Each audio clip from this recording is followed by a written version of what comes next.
안녕하세요. 다우월드입니다. 오늘 보시면요. 파이 네트워크 메인넷이 아주 미세한 부분이 업데이트가 된 것을 확인할 수 있었습니다. 예전에는 표시가 되어 있지 않았던 부분인데요. 현재까지 총 마이그레이션이 된 채굴량과 현재 락업된 채굴량 수치가 지금은 표시가 이렇게 되고 있는 것을 보실 수 있습니다. 현재까지 총 마이그레이션이 된 채굴량이 약 7억 8천 개 정도로 나와 있고요. 현재 락업된 채굴량 수치는 6억 3천 개로 나와 있습니다. 그럼 제 생각대로 분석을 해보자면 약 80%가 락업이 되어 있고요. 그리고 약 20% 정도, 대략 1억 5천만 개 정도가 시장에 사용이 가능한 상태이다. 이렇게 생각을 할 수 있을 것 같습니다. 이 수치에 대해서는 코어팀에서 공식 발표를 한 적은 없지만 말뜻 그대로 분석을 해보자면 우리가 생각을 해왔던 그 뜻이 맞지 않을까 조심히 생각해 볼 수 있을 것 같고요. 80% 정도 초반 락업이 되어 있다는 계산은 우리가 이전에 여러 계산식을 통해서 예상을 해놨던 부분이기도 합니다. 아주 높은 확률로 1인당 총 마이그레이션 된 양이 대략 1000개 이하 정도로 아마 될 것 같고요.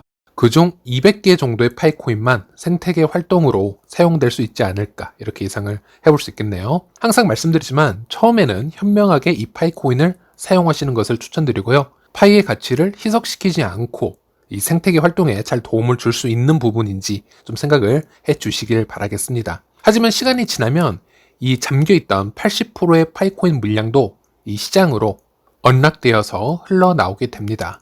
정말 많은 암호화 프로젝트들이 이 언락된 물량으로 인해서 장기적으로 하방 압력을 이겨내지 못하고 가격의 폭락을 겪는 상황들을 많이 봐왔었는데요. 이것을 이겨낼 수 있는 방법은 언락이 지속적으로 되기 전까지 파이에서는 뛰어난 비전을 보여주고 여러 개발 상황을 보여주면 마치 솔라나의 샘 뱅크만 프리드가 그리하였듯이 오히려 매집 세력들이 시장으로 흘러나오는 코인들을 다 받아낼 수도 있고 또 반대로 가격을 올려버리는 상황도 있을 수 있다 또 말씀을 드렸었습니다.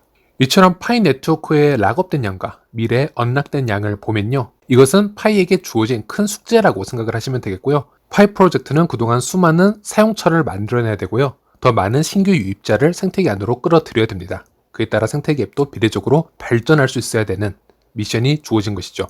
네, 그리고 제 채널에 지동길님께서 좋은 댓글을 하나 남겨주셨습니다. 여기에 대해서도 제 생각을 공유하고자 이거를 잠시 읽어드리자면 잘 시청하고 있습니다. 좋은 그리고 가능성을 말해주시는 것도 좋은데 코어팀의 문제, KYC 지연, 마이그레이션의 문제점, SDK 늦어지는 배포 시점 또한 지적을 해주셨으면 좋겠습니다. 검토 중이라는 단계에서 한참 머물러 있는 사람들, 엄청난 이유와 아직 KYC의 기회조차 못 받는 파이오니어들도 한번 조명해 주세요라는 이야기를 해주셨고요. 저도 사실 공감을 하는 게 이 부분에 대해서는 저도 정말 많은 다수의 개발자들에게 이메일을 보내보고 그들의 의견을 수집하고 정리를 해왔다라는 것을 먼저 말씀을 드리고 싶고요. 그분들도 이런 얘기가 좀 민감할 수 있는 얘기이기 때문에 실명을 거론하는 것을 원하지는 않았습니다. 그래서 어떤 분들인지 다 밝혀드릴 수는 없지만 제가 이런 사실들을 지금 파이파파방에서 지금 힘써주고 계시는 파이스토리님과 같은 분들에게는 이런 프로그래머들의 생각을 다 공유를 했었고 저도 여기에 대해서는 생각을 많이 해왔다라는 점은 미리 증명시켜드리고 그 프로그래머들의 얘기를 좀 요약해서 제가 대신 말씀을 드리겠습니다.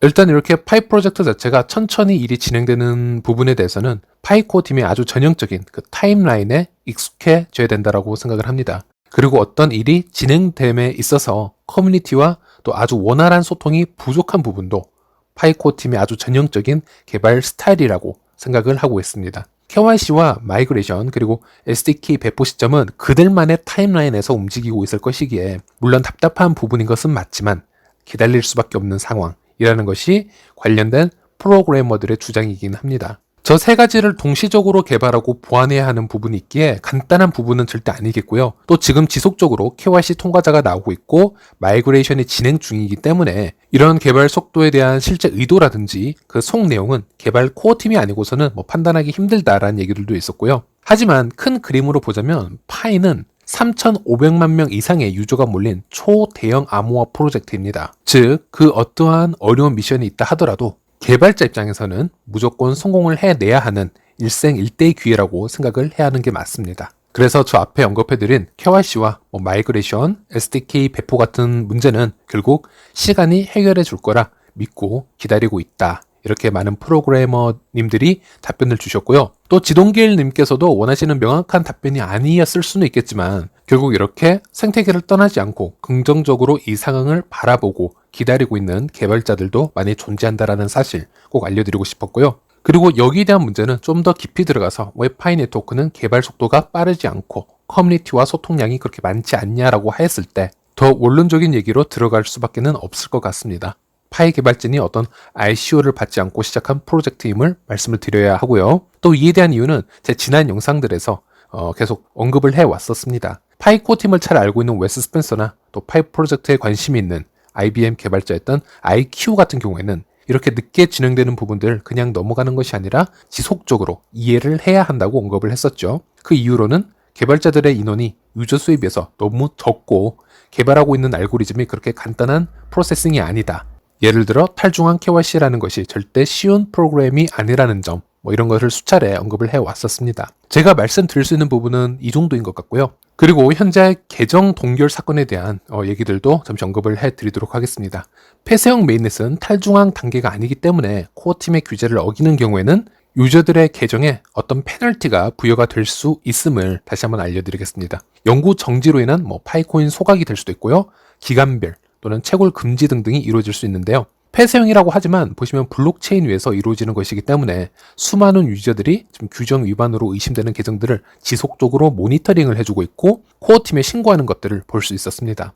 이런 거래들이 현금 거래로 이루어진 것들인지는 알 수는 없으나 정황상 그렇게 보이는 거래가 있을 수 있었고요. 또 대량의 신고가 들어가면 코어팀에서도 이에 대해서 타당한 거래인지 확인 절차를 해볼 수가 있었겠죠. 지금 현재도 SNS에서는 이런 계정 정지를 받은 사진들이 돌고 있습니다. 정확하게 어떤 규정 위반으로 이렇게 정지를 받은 것인지는 확인을 할 수 없었으나 절대적으로 현금 거래를 시도하시지 말기 바라겠습니다. 오늘은 여기까지입니다. 다음 시간에 다시 찾아뵙도록 하겠습니다.